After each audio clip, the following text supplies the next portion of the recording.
जय हिंद बंधुरा स्वागतम हमारे चैनले। आज के हमें आपनादेरके देखाबो एकटी खूब सुंदर भिडियो। तो चलो बंधुरा हमारे भिडियो लास्ट पर्यन्त देखुन। लास्ट पर्यन्त देखले आपनारा बुझते पारबेन এই ভিডিওটি কত সুন্দর। তো আজকে আমি দেখাচ্ছি আমাদের পানিসাগরের বৌদ্ধ ধর্মাবলম্বীরা একটা র্যালি নিয়ে বের হচ্ছেন। আপনারা সকাল সকাল বের হন একটা র্যালি নিয়ে বুদ্ধ পূর্ণিমা উপলক্ষে। এবং কত সুন্দর র্যালিটা আপনারা করেছেন।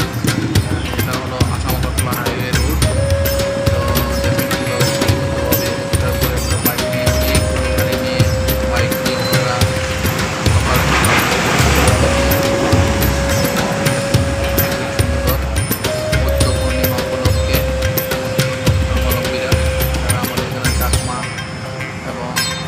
চাকমা অন্যদের ধর্মের লোক আছে এখানে।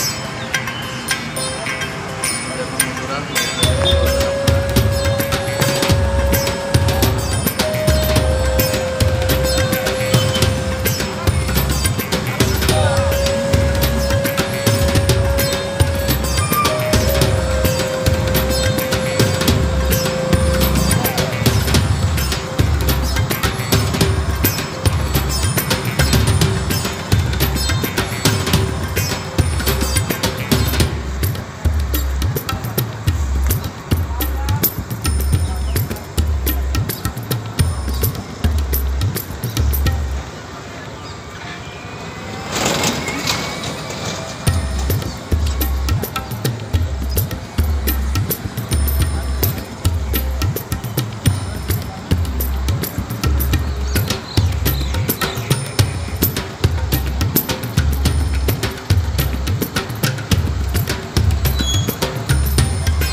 না করো যে কাজের দ্বারা যে কথার দ্বারা যে চিন্তার দ্বারা আমার মঙ্গল হবে, আপনার মঙ্গল হবে, সবার মঙ্গল হবে, সেই কাজটি করা। এটা হচ্ছে ভগবান বুদ্ধের বাণী। হয়তো আমরা অন্যভাবে ব্যাখ্যা করতে পারি না। ভগবান বুদ্ধ বলছেন পৃথিবীতে যত রকম পাপকর্ম আছে সেটাকে বর্জন করো, অকুশল কর্মকে না করো, পাপ কর্মকে না করো। যত রকম কুশল কর্ম বা পুণ্যকর্ম বলছি পুণ্যকর্ম সম্পাদন করো এবং নিজের অন্তরকে পরিষ্কার করা, সেই অন্তর